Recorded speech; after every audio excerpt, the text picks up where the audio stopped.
Okay. It's suspended from a string and then completely immersed in container of water. So two scenarios. Okay. Suspended. There's the mass connected to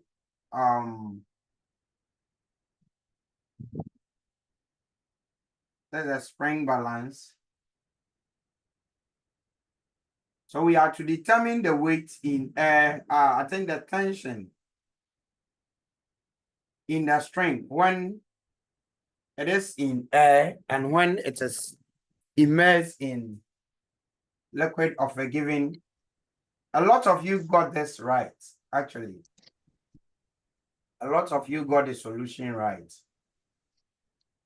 So if it is suspended in air, we know that the weight is due to gravity, W, which is mg. But if it is suspended on a support or put on a spring balance, not immersed in what, then it means that because it is not tearing off from the support, it means that the support in the spring is enough to contain the weight.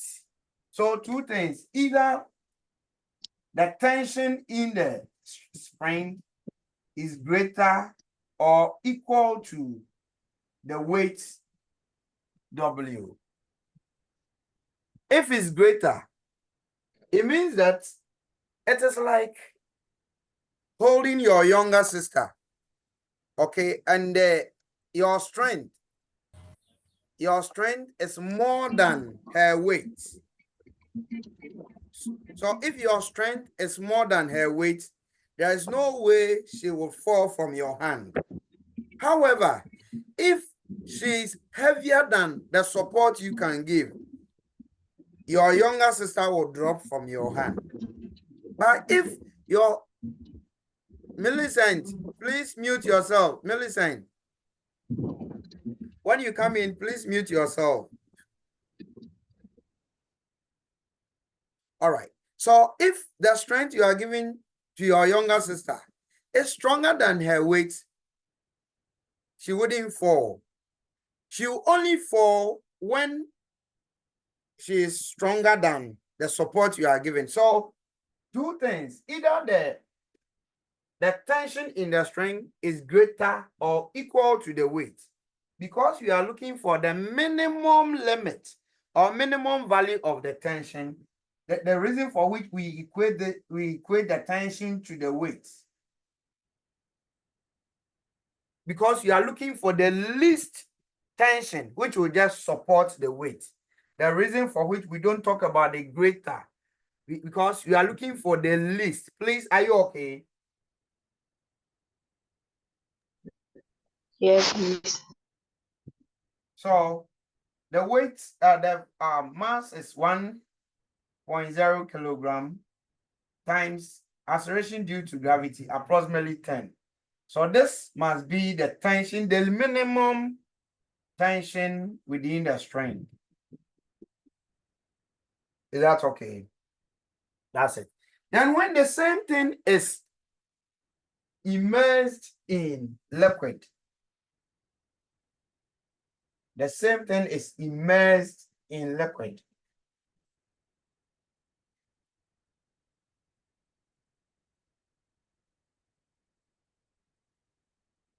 Of a certain known density. This time, two ways to go around this issue. We have the weight, total forces within, we have the weight, we have the upthrust by the liquid. Then we have the tension within the spring or the spring T. And so when you total the forces in both directions, we have upthrust and the tension moving upwards. So T plus U moving upwards. So long as the whole thing could be contained within the fluid in the container, it means equilibrium is established. If it is dropping, then it means there is net force downwards. But so long as the mass remains in the fluid, equilibrium is established. So T plus U must be balanced by the weight W. So that if you are looking for the weight, the tension in the string, you make T the subject, which is equal to W minus U. W is mg.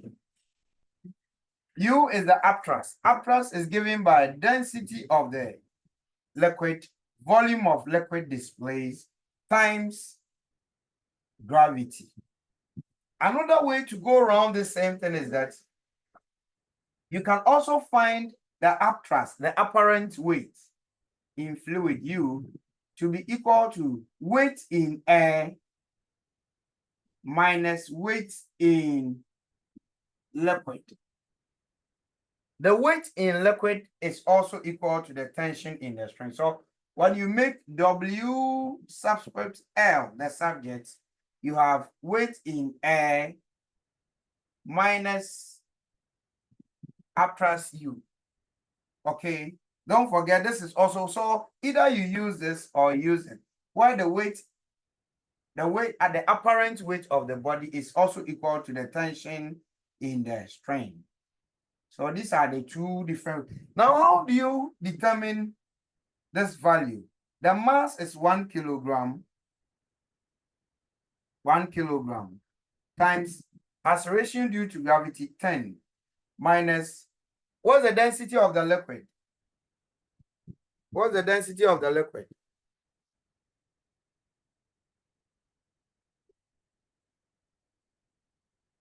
Hello, class. What's the density of the liquid?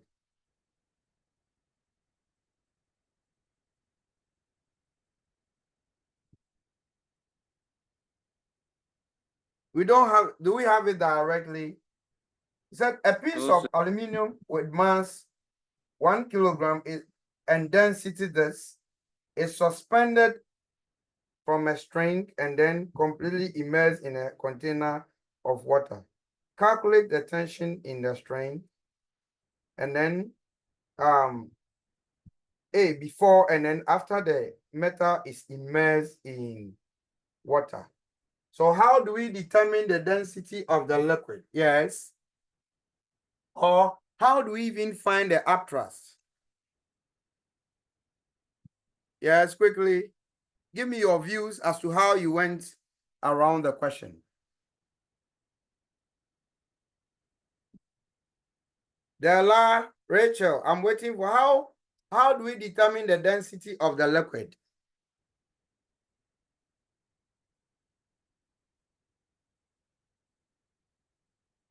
I have 23 of you. Angel, speak. Go ahead.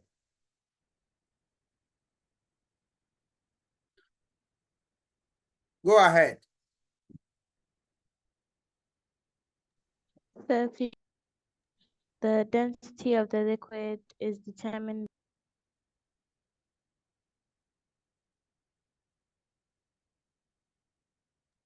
Rachel, go ahead. I'm listening. How do we determine the density of the liquid? Because for upthrust, we need to use the density of the liquid.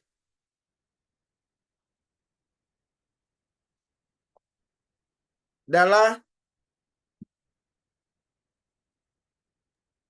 Is it the second question or? I'm talking about the first one. The first question. So how do we determine the density of the liquid to calculate for the upthrust? That's my question. Any of you can answer if you have the idea. I've just dropped the question on the platform. So is it okay. You were able to solve this question. A lot of you got it right. So how did you determine the density of the liquid? That's my question.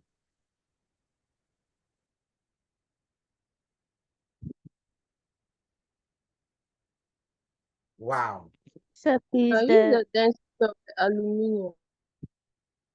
I also use that for You see, Actras is about density of the. Actras is about. Okay, Mamia. And I found the volume of the aluminium. Then I equated it to the volume of the fluid displaced. And I came to use it to work for the density. You see, listen. You have forgotten how you got it. A piece of aluminium with mass 1.00 kilogram and density 2,700 is suspended from a string and then completely immersed in a container of water. So this liquid is water. And so it means, and the density of water is constant, which is 1,000 kilogram per cubic meter. Okay, so a lot of you use this value 1,000 because the liquid is water. Water has, and then you come to the volume of liquid displaced. Okay, volume of liquid displaced. Good. This is the part where it even caught my attention to discuss this with you. Some of you were calculating volume of liquid displaced by this. Density is mass over volume. Volume is equal to mass over density. So mass 1.00 kilogram over density. All that I saw was, I think, is it? Okay, I think the other question. Okay, all right. When we come there, so 2,700. So this is the mass of the aluminum block, and this is its density. So this will give you the volume. Now, if the aluminum is fully immersed in the liquid, then the volume of liquid displaced would be equal to the volume of the aluminum. So times 1 over 2,700 times acceleration due to gravity, which is 10. So 1, 2, 1, 2. So we have 10 minus, this is 100 divided by 27. What is 100 divided by 27? 100 divided by 27. That must be, I think, 3.70.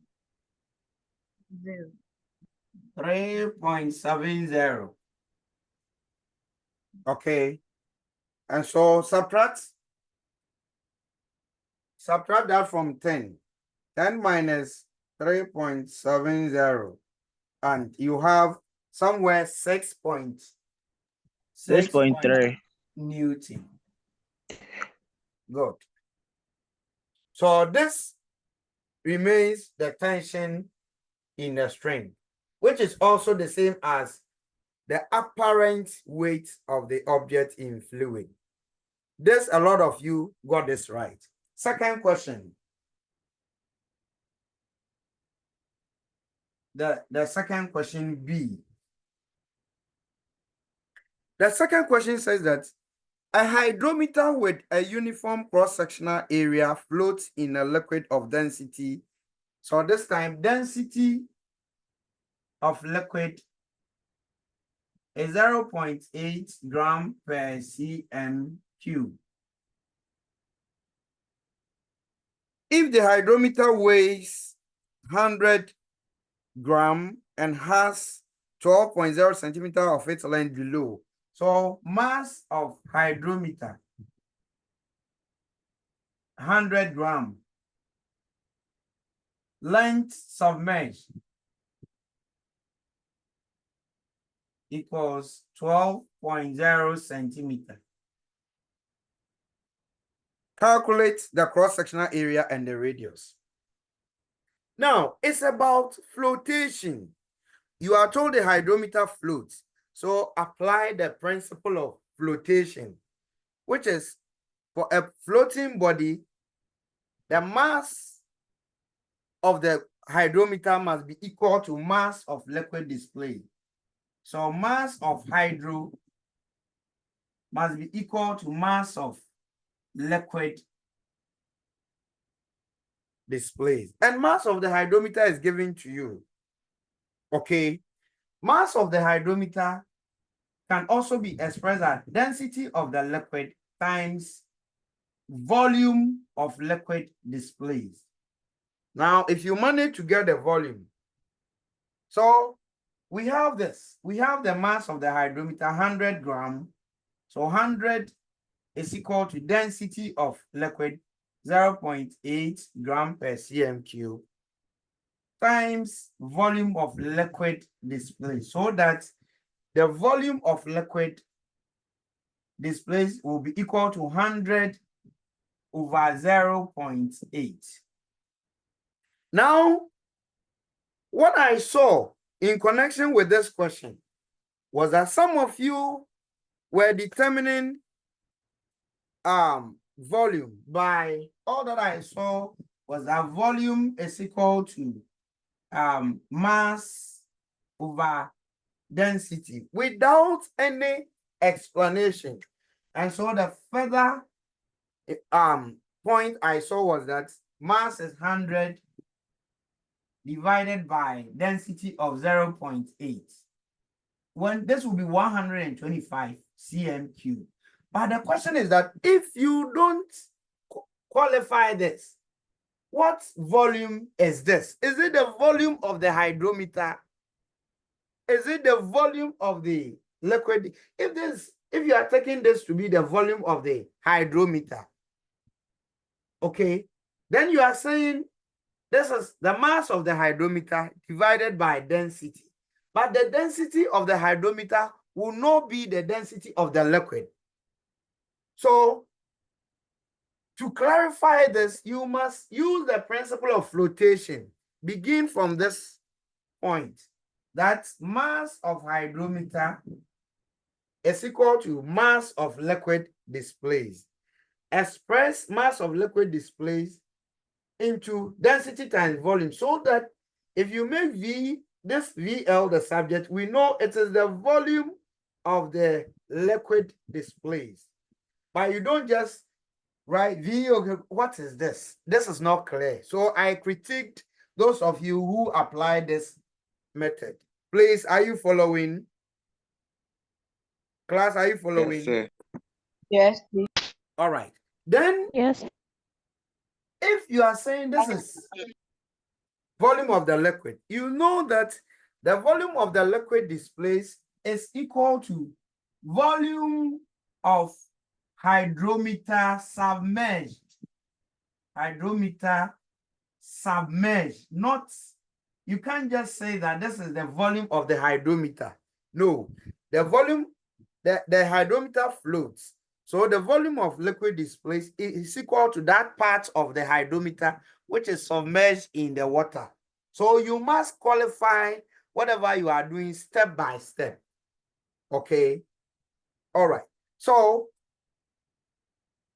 volume submerged, volume of hydro submerged is equal to blah, blah, blah. Divide 100 by 0.8.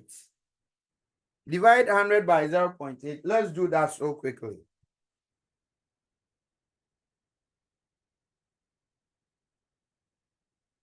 And this is, I think this is 125. Okay. 125. All right, cm cube. Now we are to find the area, cross-sectional area. We know volume to be equal to cross-sectional area times height. Okay. The hydrometer has a uniform cross-sectional area from bottom to the apex. The cross-sectional area is the same. So A therefore is equal to 125 divided by the height below, which is 12. And I think this is equal to 10 point something. 10 point what? 10.42. Okay, 42 cm3. Sorry, area squared. Now, because the hydrometer has a circular cross-sectional area, because it had a circular cross-sectional area of a circle must be applied to determine the radius. So A is equal to pi r squared. Therefore, r squared is equal to A on pi. So divide 10.42 by 3.142. When you finish, take the square root of this. So square root of 10.42 over 3.142. Some of you also use 22/7 for pi, and it will give you the same result. So what is R? Divide 10.42 by, come again, 1.82 centimeters. 1.32. 82. 82 centimeter. Supposing you are asked to find the diameter of the hydrometer, what will that be? Supposing there is a follow-up question on determining the diameter of the hydrometer, how will that change? Sir, please, you multiply it by 2. Thank you, because diameter is equal to 2 times radius. Okay, so that's it. That's it. I would look for another challenging question on fluid mechanics, and then, okay, and then give it to you. And then try, please, when you are giving assignment, be involved and then do it. Okay, please, any question? Any question from any one of you? Okay, no question. Eva, you are so, you are so owing me. Okay, let's quickly move to our moments. So we've gone through the laws, and so we are looking at applying the laws in solving problems. Let's quickly discuss the laws of moment. What is the first law of moment? The first law of moment. Anybody? Okay. Eva, are you answering or you are saying hi to the general public? What's the first law of moment?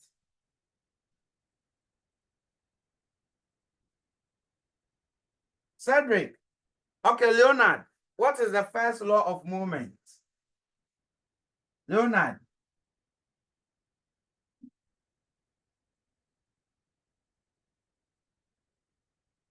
Leonard is gone.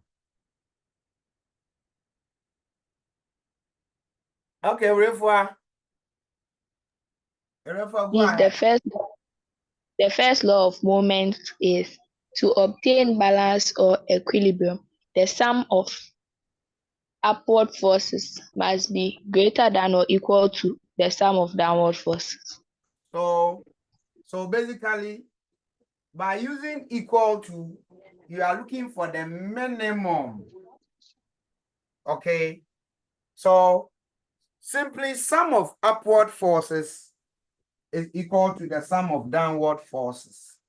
You see, the laws of moment is about equilibrium state where the net force acting on a system is 0. So the two hinges on equilibrium states. So for equilibrium, sum of upward forces must be equal to the sum of downward forces. What is the second principle of moment or law?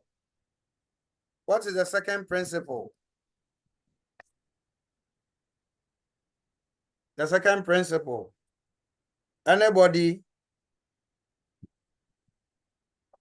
Okay, go ahead. So please, the sum of clockwise movement must be equal to the sum of anti-clockwise movement. Thank you. So also to obtain a balanced or equilibrium, balance point or equilibrium, sum of clockwise movement must be equal to the sum of anti-clockwise movement. This is the question I gave you last time, and none of you contributed, which brought an abrupt end to our meeting.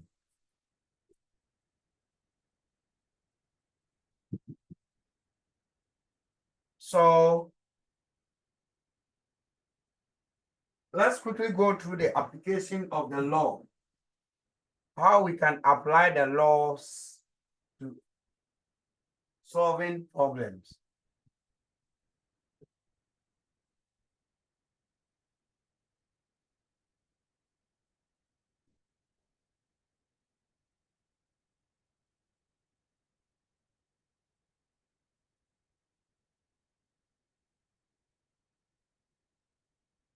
Okay, so we have to determine the unknown. We have P is unknown, and then, okay, here I think it's only P. Then we are told that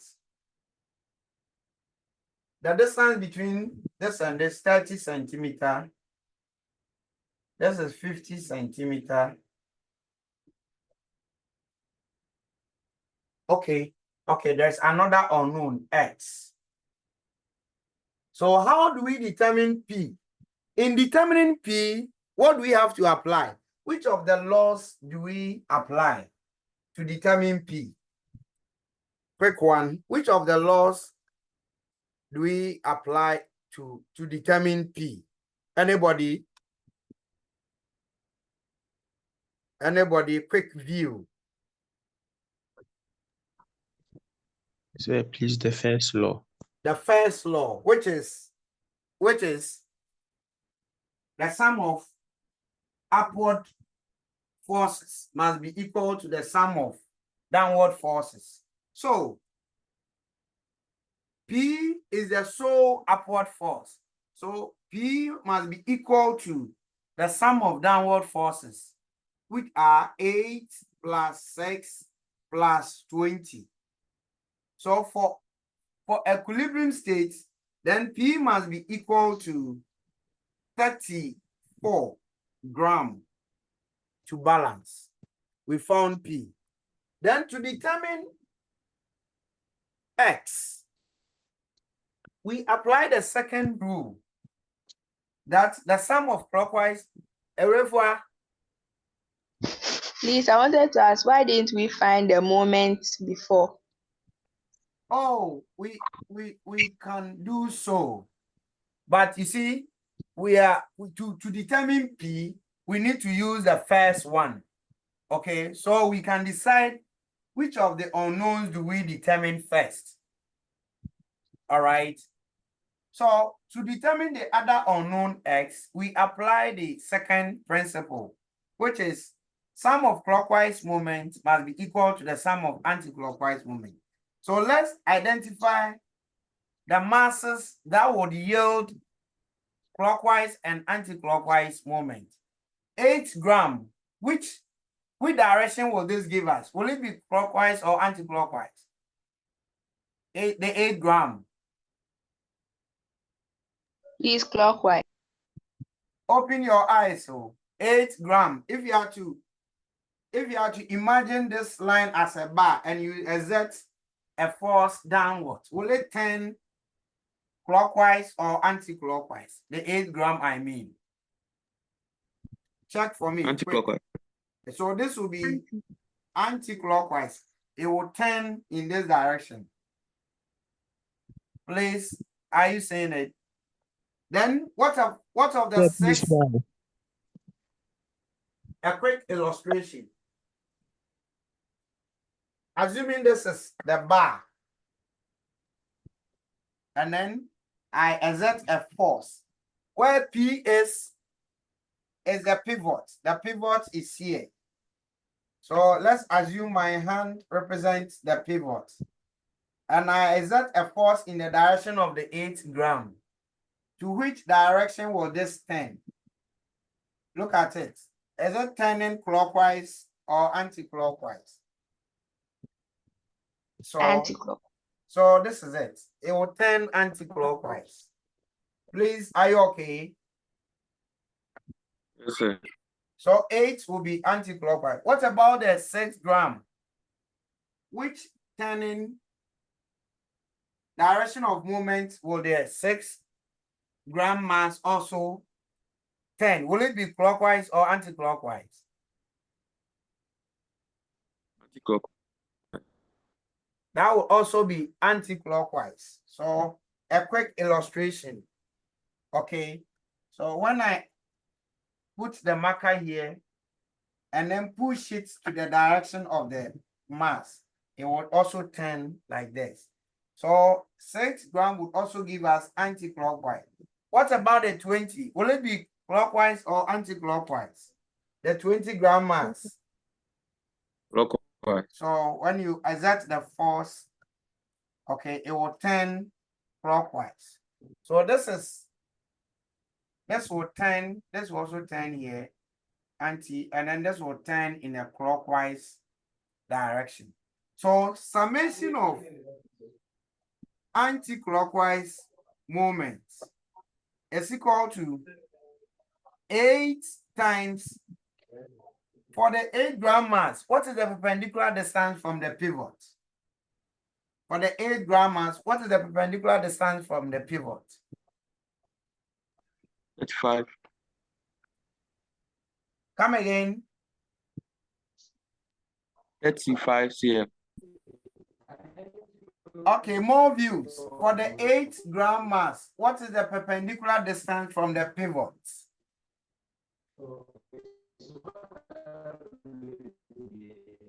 More views.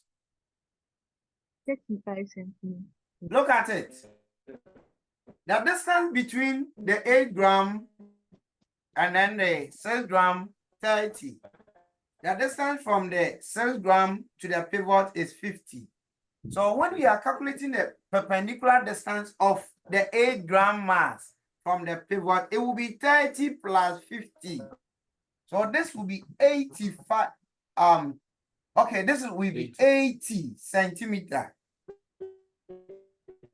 It is where the force is to the pivot.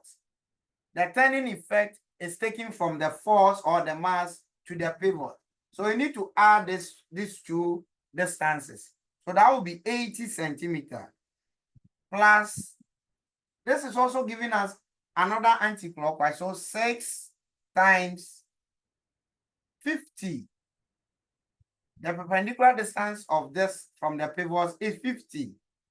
So we have 64.0 plus 300.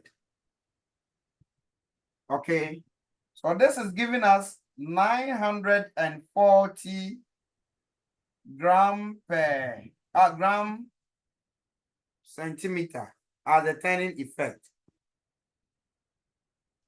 So the sum of anti-clockwise movement is equal to this. Then the sum of clockwise movements. This is equal to, we have only one mass which is producing a clockwise movement. So 20 times x. X we don't know. But the law says that for equilibrium, summation of anti-clockwise movement must be equal to summation of clockwise movement. So we equate 940 to 20x, so that x will be equal to 940 divided by 20. And what is 94 divided by 2? 47. So this is 47 centimeter. So to have a balance point, it means X must be placed, this distance, this mass of 20 grams must be placed, okay, at a distance of 47 centimeter from the pivot, and you have a balance situation. Please, is that understood? Yes, sir. It's not so difficult, but you need to understand. Okay, let me give you another one to think through. 5 minutes, you solve it, and then we move on.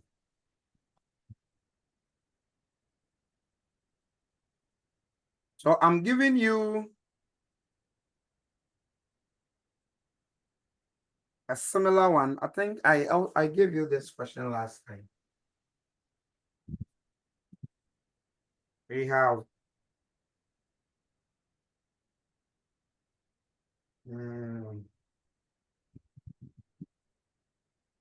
this bar,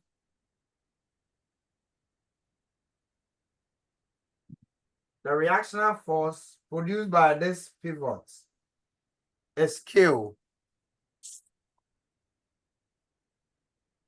At the end, we have an unknown mass, P, which is 40 centimeters from the pivot. Then we have another mass, 10 grams, another mass at the far end, 20 grams. This is 50. This is 50 centimeters.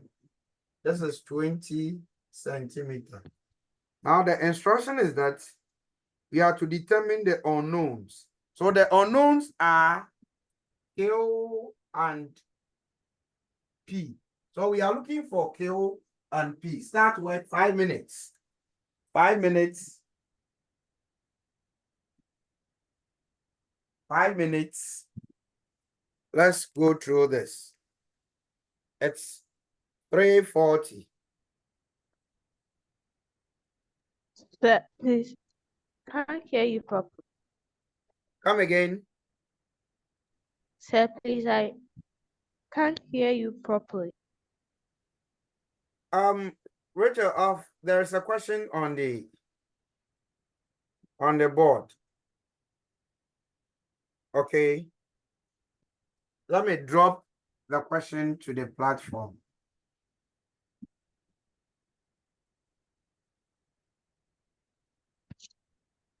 Yes. The question is put on the platform. And so the unknowns are Q and P, and we are asked to determine Q and P within 5 minutes. Okay, sir. So it's 3:40. 5 minutes. So please, I'll take you through it. As we go through it, use the information to just mark whatever you were able to produce.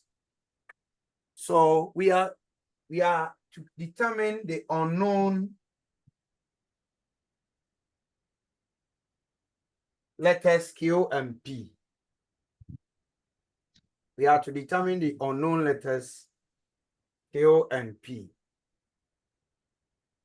If we use the first method, the first principle, sum of upward forces must balance the sum of downward forces. Then Q must be equal to P plus 10 plus 20. Once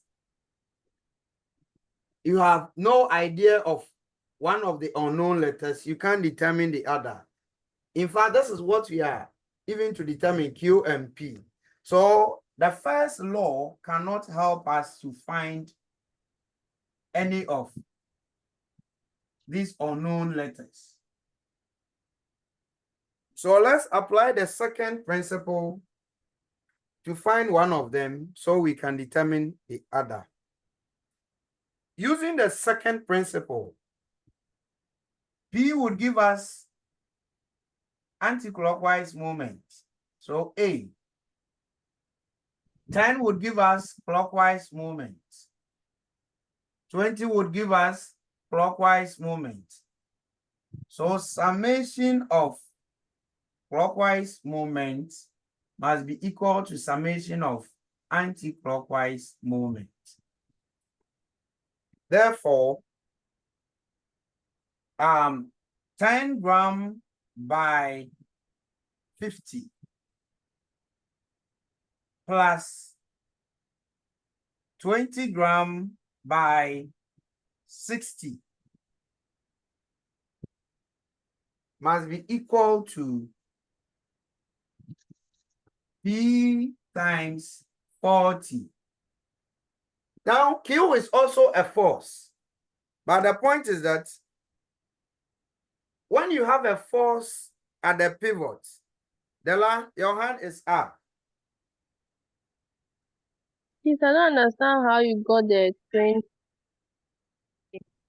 How I 60. the 60. Where you got it from? The 60. Yes, please. The turning effects or moment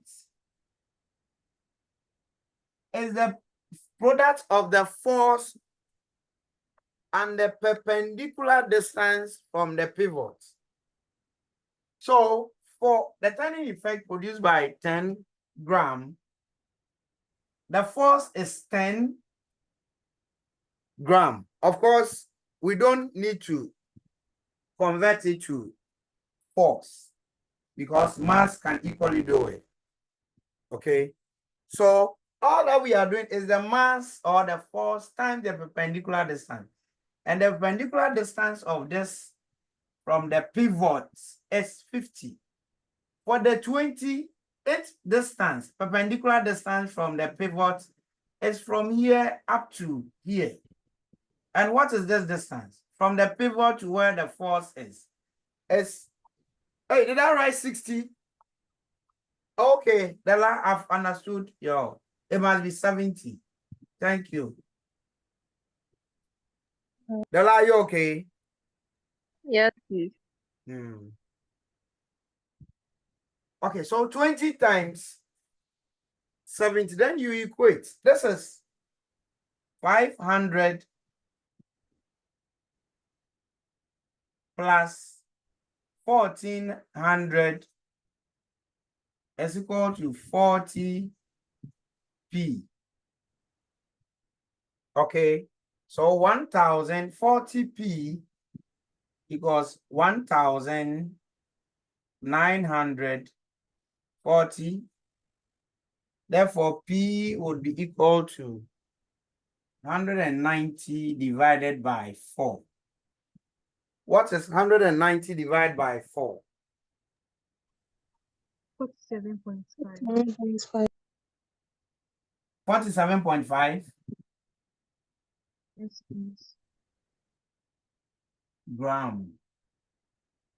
So P must be 47.5 gram.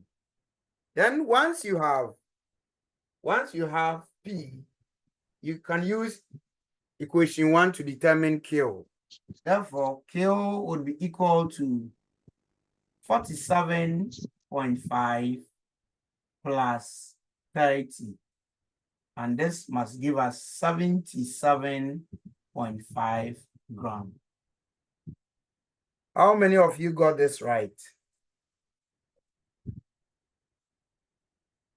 How many of us got everything right? Udrik had it. More hands. Okay, so I have 3 hands. 4. Okay. All right. If you didn't get it, at least the solution is here. Caleb. Caleb. Yes, sir. Yes, sir. Where? What is the state of your issue? Where? So I got cut out during when you started the question, so I'm completely lost. Let's solve another question quickly. Okay. Yes, please. Oh, okay. Let's go through the same thing. This is what we have. We are to find P and Q. P and Q. We are basing our calculation on a situation of equilibrium. To obtain equilibrium, what must happen? So we are using the laws of movement to determine the unknown. And so the first law is that sum of upward forces must be equal to sum of downward forces. So P plus 10 and 20, they are all downward forces, must be balanced by the single upward force Q. So this is from equation 1. Once we don't have any of these information, P and Q, we can't find any. So we must apply the second principle of movement. The second principle of movement says that the sum of clockwise movement must be balanced by sum of anti-clockwise movements. So you must sum all clockwise movements and then sum all anti-clockwise movements and then equate. Okay, so what and what constitutes this will give you clockwise turning effects. The 20 gram would also give us clockwise turning effect. So 10 gram times the perpendicular distance. This is at a distance of 50 centimeters from the pivot. So 50 plus the 20 gram times the perpendicular distance from the pivot, which is 20 plus 50, giving us 70. This must be equal to the only clockwise movement, anti-clockwise movement around, which is the turning effect produced by P. So P times 40. The turning effect produced by this is 0 because there is no perpendicular distance. So 100 plus 1,400 being equal to 40. Yeah, please, 100. Pardon? 10 times 50, wouldn't it be 5? You go. Forgive me. I'm thinking faster than I must do. So this is 500. Okay.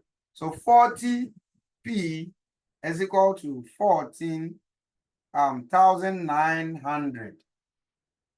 P therefore is equal to 1,900 on 40. And this is giving us the 47.5 gram. And once we have P, we can use equation 1 to find Q. Okay, so 47.5 plus 30, what will give us 77.5 gram. Now, we can equally convert this to forces. Okay, just because we know moment to be product of force and then perpendicular distance. But whether you express it in mass or is the same, okay, if I must convert, you convert 10 gram to weight, and that will be 10 times 0.01 Newton. So this will give you a force of 0.1 Newton. Then 20 gram, 20 times 0.01. This will also give you 0.2. 0.2 Newton. Somebody can also decide, oh, I want to convert the distances to meter. You can, but it's not necessary. When you do that, then sum of clockwise movements becomes 0.1 times 0.5 meter plus 0.2 times 0.7 meter, which is equal to P. Okay, so this is 5 divided by the 0.01 plus, I think, 1.4. Well, this will be 14 divided by 100. 14 divided by 100, which is 0.14, is equal to 0.4 P. So, in fact, it's actually not, you can decide to go this, or this is simpler. The most important thing is that we are expressing, okay. And the funny thing is that even if you go this way, by converting every mass to Newton, blah, blah, blah, we can even, your final results, whatever you get for P and Q, you see, we had P to be equal to 47.5 gram. I can also express this as weight. This time 0.01 Newton. And I have this mass converted to weight. And that is what you get after changing everything. Q is equal to 77.5 times 0.01 Newton. And I express this in weight. So it's of no need converting, blah, blah, blah. It doesn't change anything. When you can go through as masses in gram and then finally express in weight. Is that clear? Yes, sir. All right. I think let's look at when you are given two pivots, or before we look at two pivots, a last trial, and then we talk about two pivots and move on. The last question for the house to try.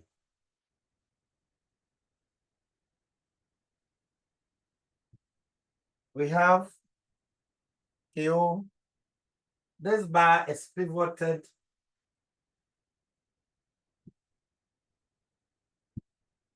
at P. There is a pivot at P. Either a pivot or knife edge. Then 20 gram. Then we have 10 gram. The distance of Q from the pivot, this is 30 centimeter. This is 80.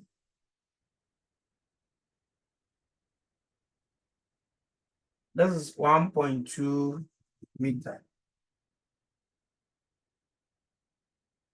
We are to determine the unknown. Start work. The unknown letters.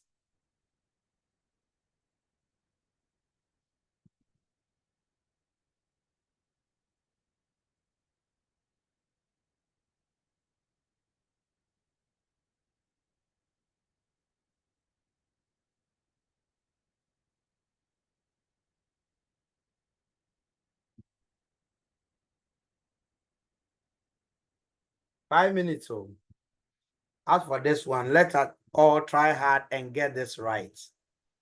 I beg you.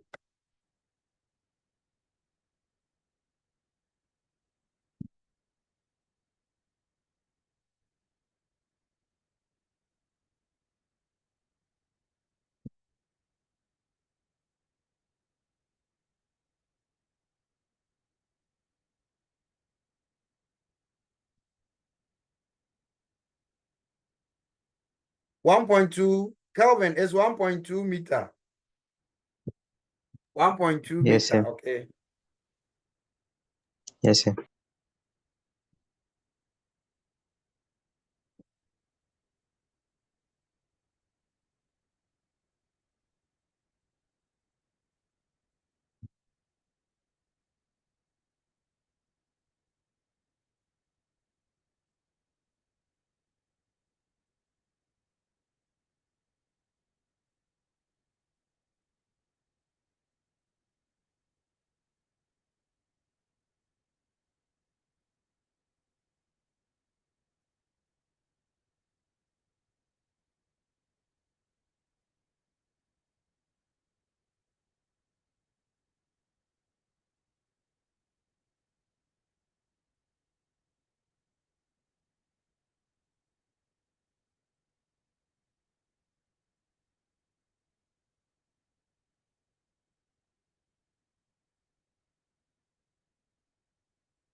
So let's discuss it.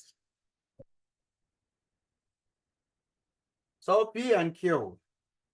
Still, if we use equation 1, we can directly find, because P must be equal to Q plus 10, which is Q plus 30. So we need to find Q to find. Let me pick your answers first. So what did you get for P and Q? What did you get for P and Q?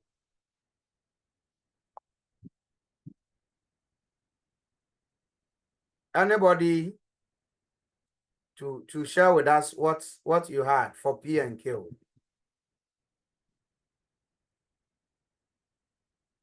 Mamiya, what did you get for P and Q? Della?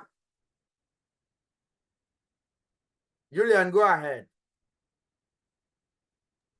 Because I had 87.3 for P. 87.3, and then Q. And 57.3. Okay. Calvin, what did you also get? Sir, please, for Q, I got 93.3. Then for P, 123.3. 23.3. Okay, so okay. Elizabeth also had 93.3, 123. Okay. Lani, I got 93.3 and I got 100. okay, so we have some difference here, and then Safo I've seen. So let's now see. Okay, let's now go through to know whosoever is correct with what you had. So when we take the second principle, okay, then this will give us clockwise, anti-clockwise. So the clockwise moment will be 20 by 80 plus 10 by 10 by 120. 120, because this is hold on 10 by, I have more views. I had 120, 10 by 220, 200. 200 because the mass or the force times the perpendicular distance from the pivot. So this is 120. Okay. This is 120 centimeter plus 80.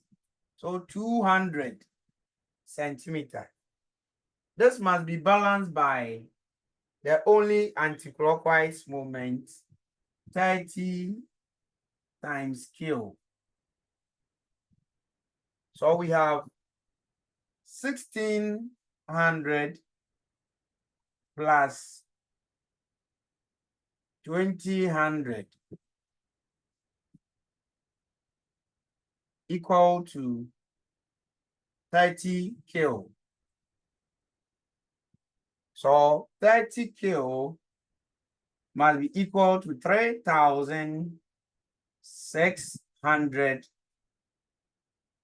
which is Q equals 3600 over 30. 3 goes into 36, 12. So Q will be 120 gram. 120 gram. Then P would be equal to 120 plus 30, which must be 150 gram.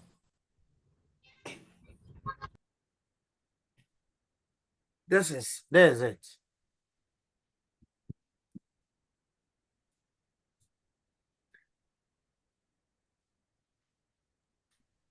Sir, Yes. please for PU, what's 150 grams? Come again. For PU, what's 150 grams? Look at it. We had 124 kilo. We had 124 kilo. And if P must be equal to, P is equal to kilo plus 30, then P would be equal to 120 plus 30. Please, are you okay? Yes, please.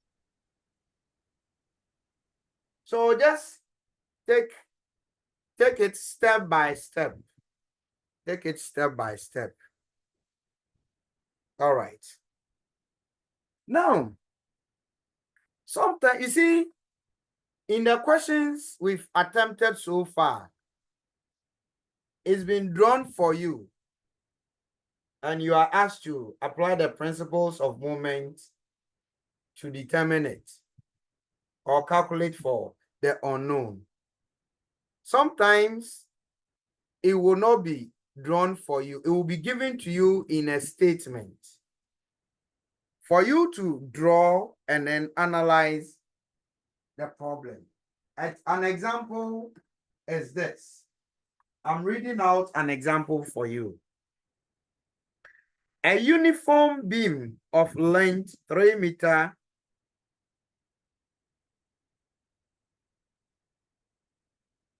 a uniform beam, if I write, a uniform beam of length 3 meters has mass 6 kilograms. A uniform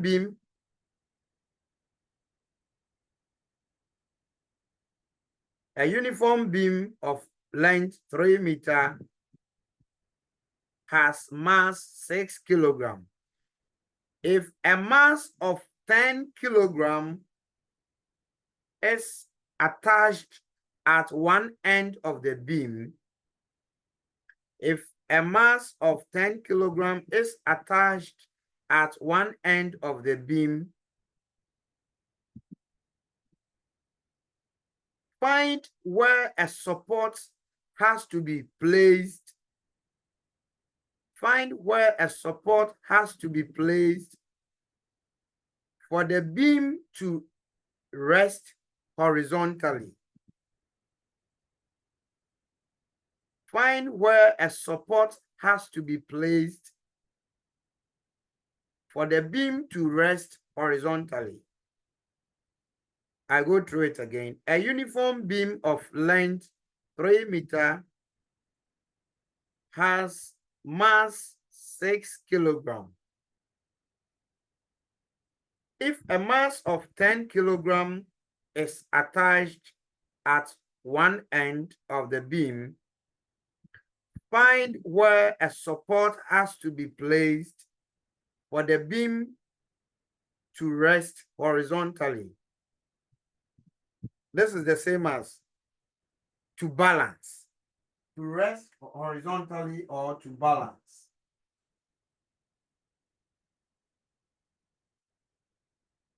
So this question is given in a statement form. So it means you would have to draw and then find whatever is required.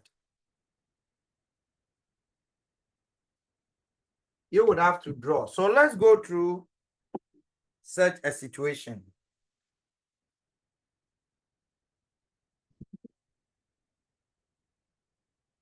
So let's take the statements one at a time.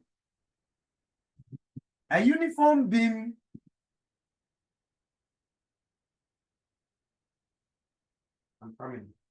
a uniform beam of length 3 meters. So it's a beam,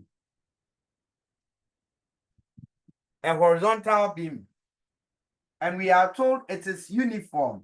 This particular phrase is very, very important. If it is uniform, it has its own attributes or features. If it is not uniform, it also has its own features. We are told the beam has a length of 3 meters and it is uniform. Then we are told it has a mass of 6 kilograms. If you are told that a bar, rod, beam is uniform, then what we can deduce from the uniformity is that its total weight or total mass acts at the center. So what I have in my hand is a uniform meter rule, half meter rule. Once it is uniform, then its total weight, which we call as the center of gravity or the center of mass, acts at the middle. Okay, so if this is half meter rule, because it is uniform, its weight or mass would act at the 50. Okay, this has a whole length of 50 centimeters, meaning it will act at the 25th centimeter point, its weight or mass. Please, are you okay? Are you okay? Yes, sir. Yes, So sir. if you are told it is uniform, then its mass or weight will act at the center. So the whole length is 3 meters. And we are told it's uniform. Its mass is 6 kilograms. Meaning this mass of 6 kilograms would act at the middle. So I'm assuming this point is the middle. If this point is the middle, then this is where its mass or weight 6 kilograms would act. The first, so from both ends, it will be 1.5, okay, from both ends. From this side to where the mass is 1.5, from this end to where the 1.5, because I'm told it is uniform. Okay, so that's the first one.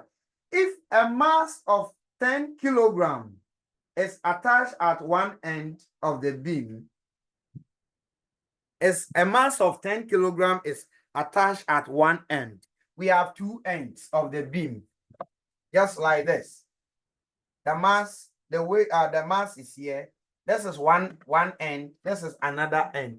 And I'm told a mass of 10 kilogram is attached to one end, meaning it can be any of these two ends.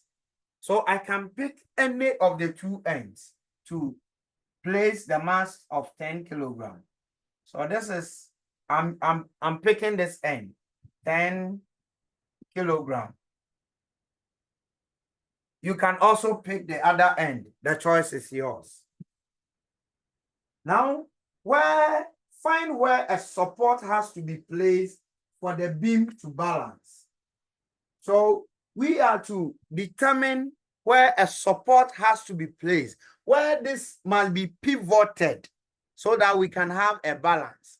Now, let me pick your views. Where do you think, when pivoted, would balance the uniform bar? Yes. Give me your views and why. Where do Sir, you please, the other end. pardon? Sir, please, at the other end You mean of the bar. we should pivot it here? No, sir, please, at the last end of the bar. So we have two ends, A, B. So you mean we have to pivot it here at B? No, sir, at A. At A. Yes, sir. So what you are saying is that if we put a support here, a pivot or knife edge here, it will balance the bar. Okay, that's his view. More views. More views. Where do you think a support must be placed to balance this? Hey, sir, please, I misunderstood. I No thought you were problem. talking about like where should we No, mass? no. I didn't know. Where must a support or a pivot be placed? Julian, your hand is up. Share with us what you think. Please, between A and B. So Between where? the two masses. Okay, why? The Why do you pivot should be think so? placed. Why do you think so? Please, so that the weight on both sides will balance the beam. Oh. Okay, so Julian is also suggesting we put the pivot between the two masses. Now, the scenario looks like this. We have two masses.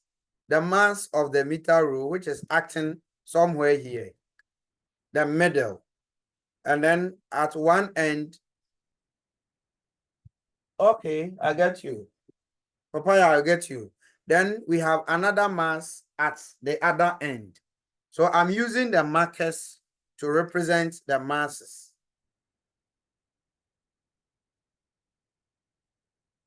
So it can be human beings. You want to be seesawing, okay? One person sits here, and then the weight of the bar is also here. Where must a support be placed to balance this mass at the end and then the weight of the bar? Certainly, it cannot be at this end. When the mass is here, it cannot be. This is because once these two weights act at one side, it will never balance it. It will never balance the system. Okay, if the two weights are one-sided, and then the pivot is also one-sided, you will never have a balance. So it's like sitting on a seesaw and having two people sitting at one end and then asking where the pivot or the bar must be placed so that you can have a balance. It must certainly be placed between the two masses before we can get a balance, not the end. So this position is right. Okay, meaning that we don't know the distance where it must be placed from either of these masses. So assuming you are taking the distance of 6 kilograms, the weight of the bar from the pivot to be x. This distance is x. 6 kilograms is x, a distance of x centimeter or meter from the pivot. What will be the distance of 10 kilograms from the pivot? What will be the distance, perpendicular distance of the 10 kilograms from the pivot or the support? Yes.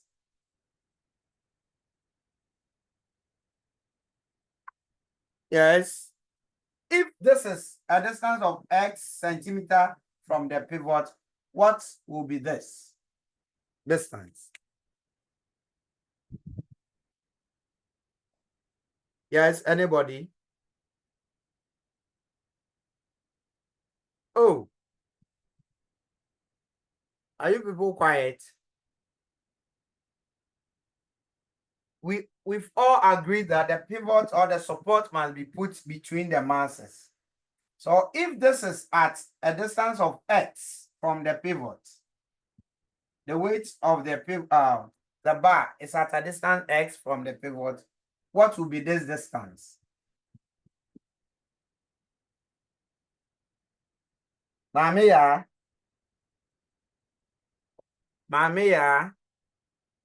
Yes, please. What will be? What will, if I said this is x, so what will be this distance? Mamiya, what will be this distance? The distance of the 10 kilogram mass from the pivot.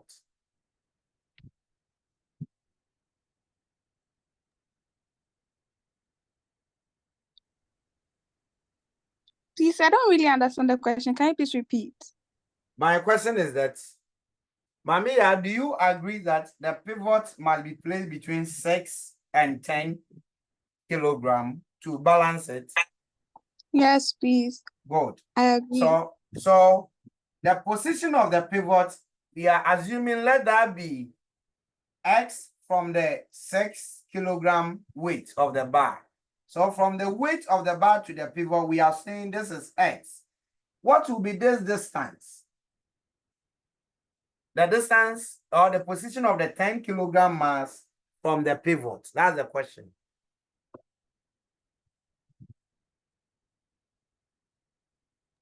Yeah, why? Is that why?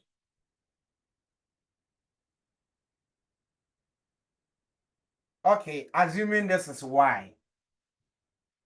Let's take, don't forget that if we have two unknowns, we can't easily find it.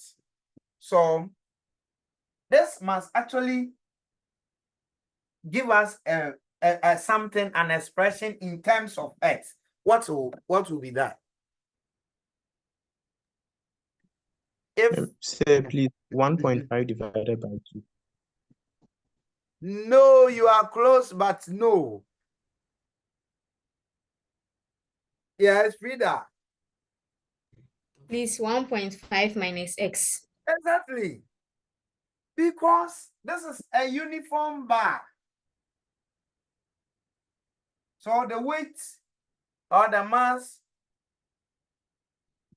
if I hear, the mass would act at the center. So it means from where the weight or the mass is, center of mass, to the end, this is 1.5. This is 1.5. So this whole distance is 1.5. So if this is x, then this will also be 1.5 minus x. Okay, let's then take the turning effect. Calculate the turning effect or the moment and help me get the value of x. Start work. Take the turning effect or moment around the bar and then help me get x.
Finished?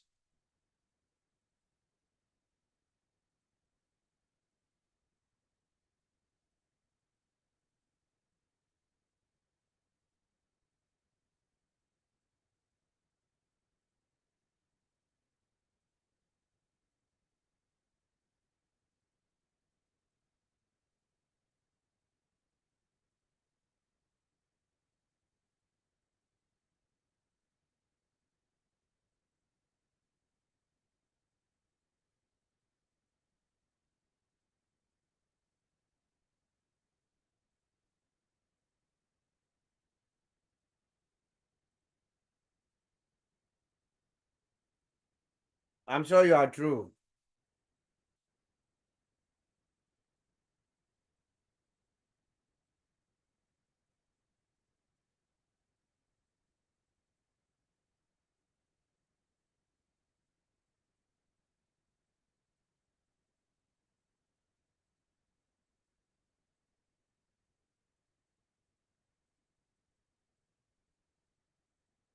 Okay, so let's take the turning effect.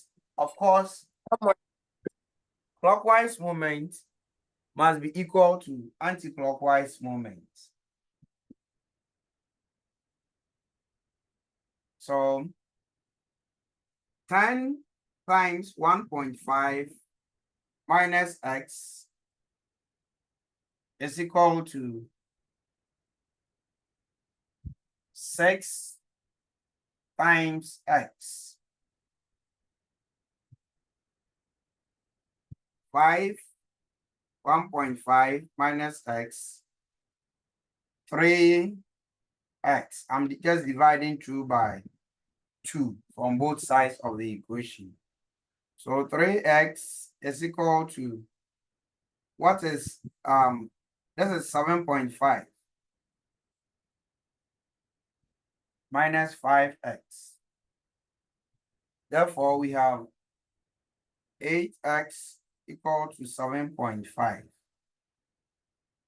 X equals 7.5 divided by 8. Plus, what is 7.5 divided by 8?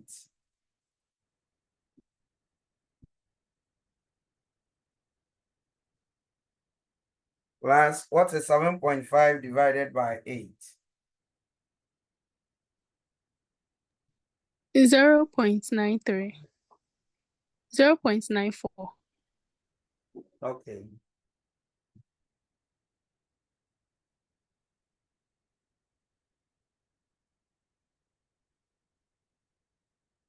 This will be in meter. Okay. I think, and so which you run to.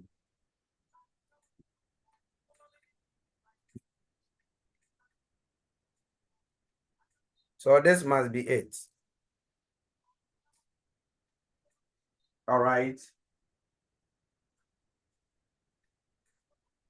I'm coming. Let me change my earpiece. It is giving me its usual signal. So give me a second. I'm coming.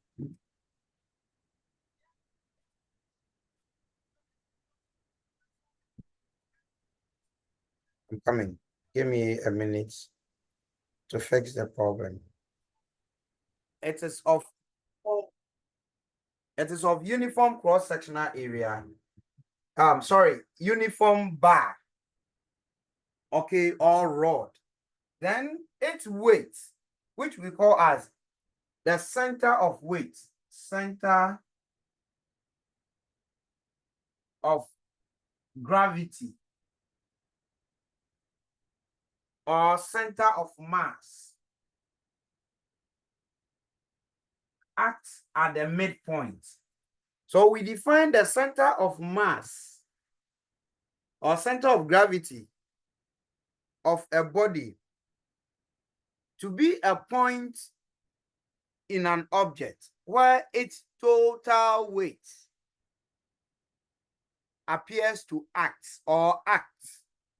A point within an object or a body where its total weight or total mass appears to act or acts.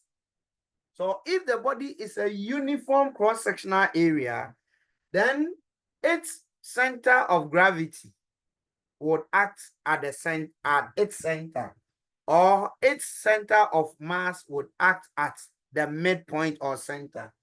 If it is not a uniform, if it's a non-uniform cross-sectional or uniform rod or beam, then what you have to do is that, so because it is uniform, it will act at the center. Assuming I'm told that the bar is non-uniform, how do I represent its weight? Because the bar is not uniform, something like this. Maybe here its cross-sectional area wouldn't be the same.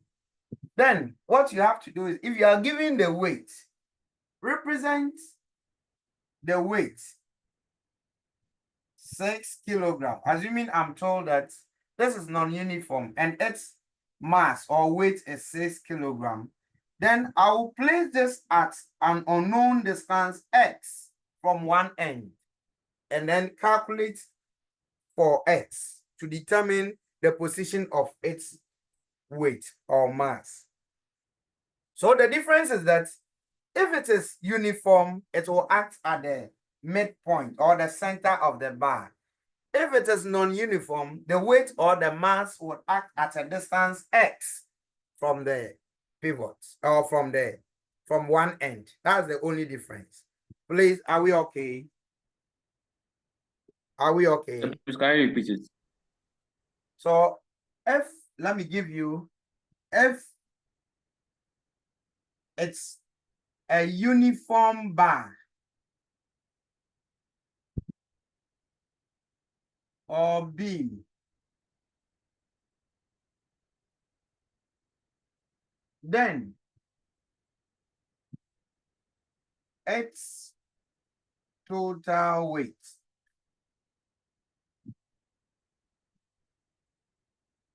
or mass acts at the center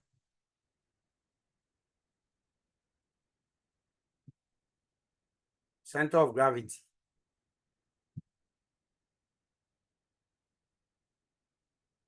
If it's a non-uniform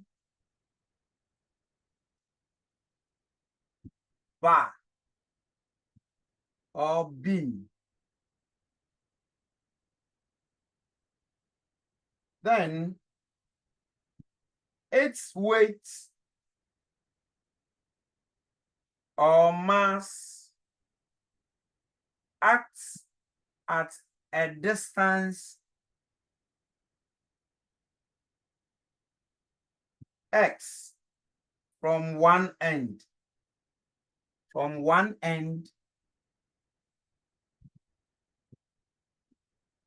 the beam or bar.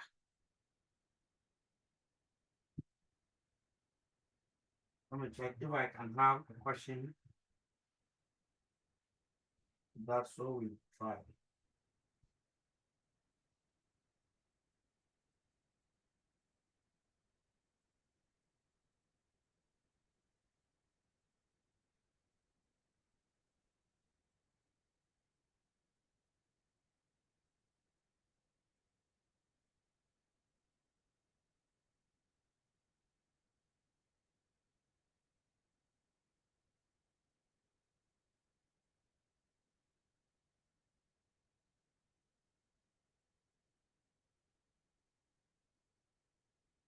Okay, so let's try a question and a non-uniform beam. A non-uniform beam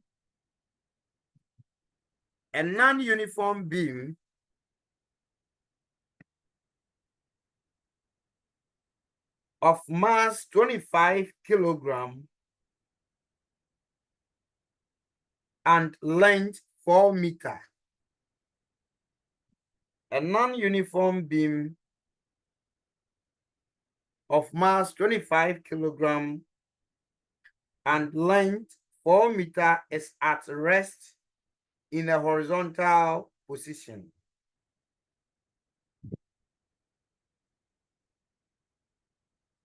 A mass of 15 kilogram is attached to one end. A mass of 15 kilogram is attached to one end, and the beam is supported by a single wire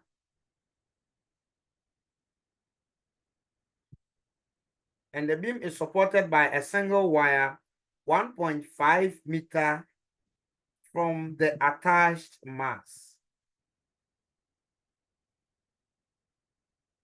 Find the position of the center of mass of the beam. Find the position of the center of mass of the beam. I take it again. A non-uniform beam of mass 25 kilogram and length 4 meter is attached, is at rest in a horizontal position. A mass of 15 kilogram is attached to one end, and the beam is supported by a single wire 1.5 meter from the attached mass. Find the position of the center of mass of the beam. Find the position of the center of mass of the beam. So let's quickly go through this question as well.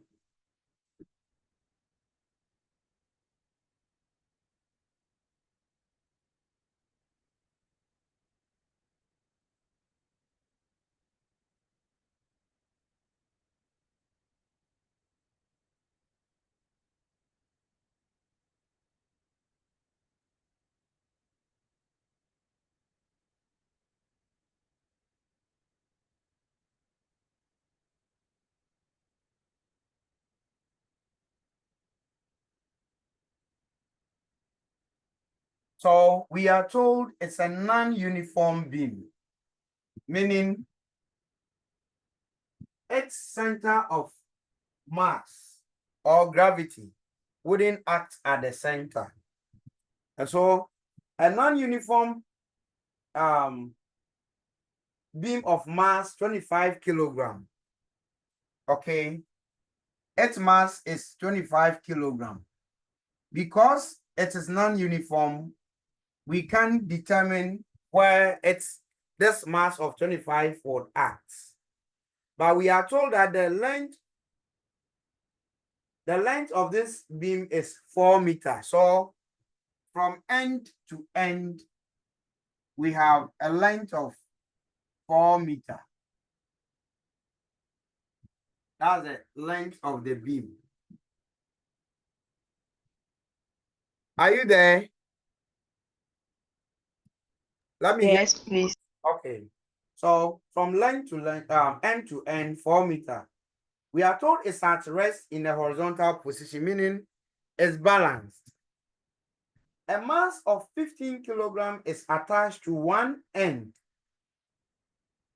So the 15 kilogram mass is attached to one end.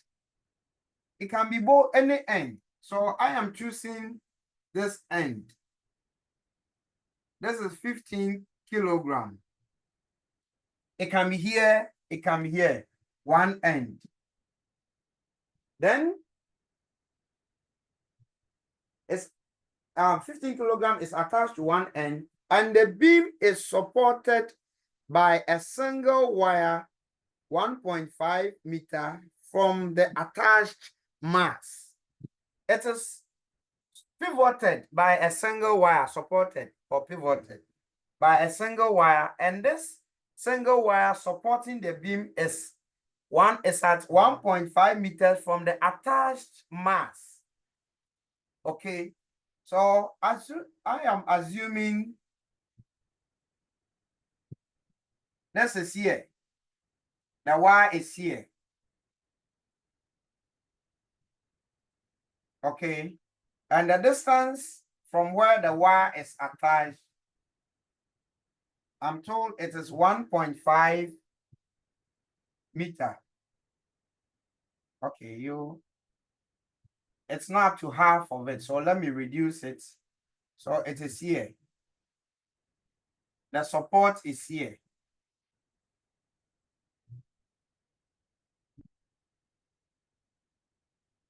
This is 1.5 meter from the attached mass. Now, the question is that find the position of the center of mass of the beam. Where should the mass of the beam, which is 25 kilogram, where will it be so that it will balance it? Okay, so the mass of the beam, which is 25, where must it be so that this beam will be balanced? So the question for the house is that if the support, which is the Y, is at 1.5 meters from the attached mass, assuming the weight, the mass of the beam is here, will it balance the beam? Will it balance? No, No, sir. please. So let me give two different positions. This is one possible position. And then if it is here, the second possible position, will it balance? So 1 and 2, which position of the beam do you think would balance this beam? Will it be 1 or 2?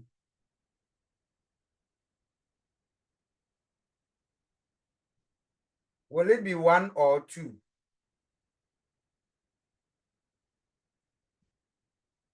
I want your views. To balance the beam. 2. So 2 is the obvious one, because if you are assuming it's 1 will have all the weight or masses skewed to one side. There wouldn't be balance once the pivot is here. But if the mass is evenly spread around the pivot, or that's the support, it can balance. So this first situation must be cleared. Okay. Now, because we don't know, we are assuming that, okay, let this be X, let this mass be X from one end, and we are choosing this end. Meaning 25 kilogram is at a distance X from one end. Is that okay? So let's determine the turning effect. As for this, we are told it is 1.5 meters from the pivot. So 1.5 meters. If this is X, what will be the perpendicular distance of the weight of the bar or the mass of the bar from the pivot? What will be this distance? Yes. If this is X from one end, what will be this distance? Yes, views.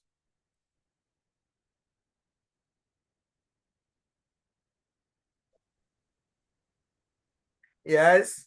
What will be the distance of the weight of the mass from the pivot or the support, if this is X?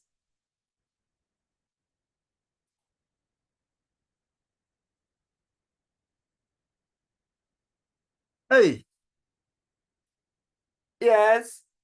Okay, Elizabeth is saying 2.5 minus X. Elizabeth, explain to us why you think this distance must be 2.5 minus x. Please, okay, so it says that the wire supporting the beam 1.5 meters away from the attached mass. So Okay. means that the other side is 4 meters minus 1.5, which Thank you. is 2.5. So then, yeah. If this is x, then it must be x subtracted from 2.5 because this whole remaining length must be 2.5. Please, this is how you must analyze a question. Okay, let me, so Elizabeth, thank you. The whole length is 4. You are told that the support is 1.5 from the attached mass. So if this is 1.5, then the remaining must be 2.5. So if we are choosing a distance of x from this end, then the remaining must be 2.5 minus x. Please, are we okay? Yes, sir. Okay, so let's take the turning effect to determine. So all that we are doing is I want to determine where this weight or mass 25 gram would act. Okay, would act. So let's take the turning effect. This will give us anti-clockwise, whereas this will give us clockwise. So the anti-clockwise must balance the clockwise moment so that we'll have this equilibrium state. So 15 times 1.5 must be equal to 25 times 2.5 minus x. The mass or the force times the perpendicular distance. So 5 goes into this and this. This is 3 by 1.5 is equal to 5 times 2.5 minus x. Okay, then let's multiply. This is 4.5 is equal to 5 times 2.5. 5 times 2.5. I want your 12.5. So 12.5 minus 5x. Okay, so it means that 5x would be equal to 12.5 minus 4.5. Help me determine x. Help me determine the value of x. X is equal to 8. So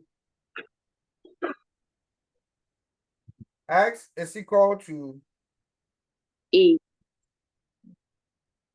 Hold on. I doubt so. 12.5 minus 4.5. This is 8. It's 8. So 8. This is 8. Therefore, x is equal to 8 over 5, which should be 1.6. 1.6 meter. It means that for this to balance, okay, the weight will be 1.5 at 1.6 meter from this end. From this end. Or what do you think will be the position of the mass from this end? If from this end, it must be 1.6 meter away, then what will be the position of this mass from the other end?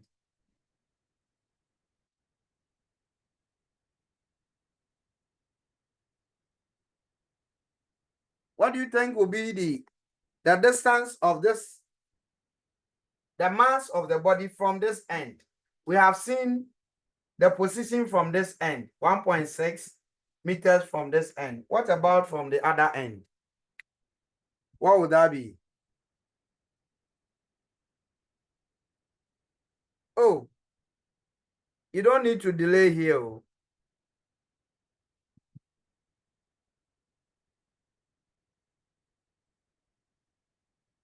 Hey, are you lost? Are you lost? Hello, class, are you there? Yeah. Yes, what will be the distance from this end? From 15 to where? I mean, from this end, the other end. Yes, it must be 2.4 because the whole bar is 4 meters.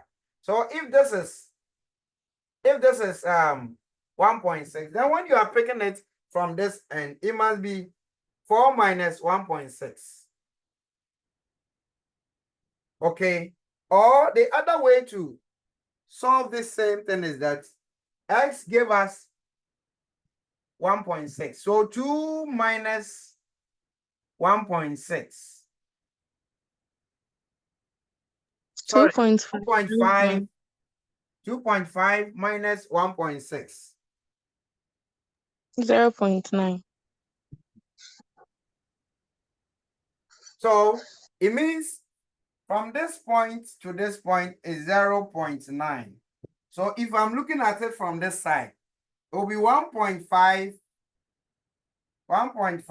plus 0.9, which is 2.4. So either you take it step by step or you just subtract 1.6 from 4. Please, are you okay? Are you okay? yes, sir. So if you are given non-uniform mass or beam, this is how you must go about it. Please, I'm begging you, spend time today to go over this, how we solved this particular question. If you have issues, you can WhatsApp me for further explanation. But revisit this and then review it. Else, the next time you pick it up, you cannot, determine how we went about solving a problem like this. Okay? So I beg you, spend time to go over. Time is up for today. So spend time to go over and all that we've done. If you have problems, let me know. Julian, your hand is up. Sir, please. When I just like multiplied without dividing both sides by 5, I didn't get 1 point. I don't get you. When you So you see, after you wrote 15 times 1.5 is equal to 25 times 2.5 minus x. Yeah. You brought 3 times 1.5. I divided the- 2 by. Meaning, are you saying that when you multiply directly, you don't get the same value, 1.6? Yeah, when I just multiplied directly, like without dividing both sides by 5. No, you should get it. I didn't get. Something is wrong in your calculation. We can do it.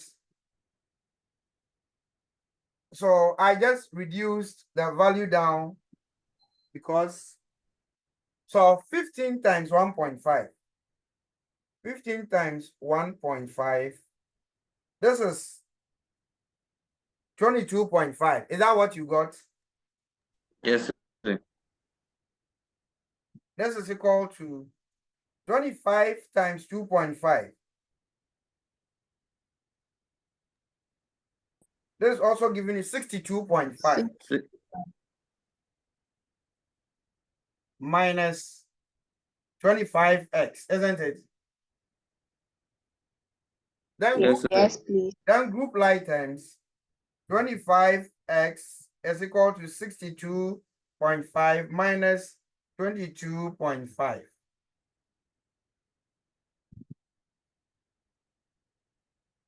This is giving you 40, isn't it?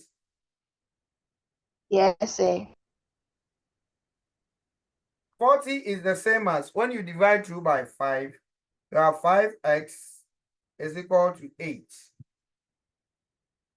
Or we are not dividing through by anything. See, x must be equal to 40 divided by 25. And 0.40 divided by 25.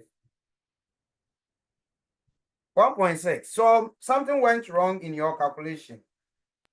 Yes, I've identified it. That's what is important. Thank you. Okay, so this is why I draw Thank the you. curtains on today's meeting. Thanks for your participation. Thanks for your time. Please revisit, go over whatever we've done for today.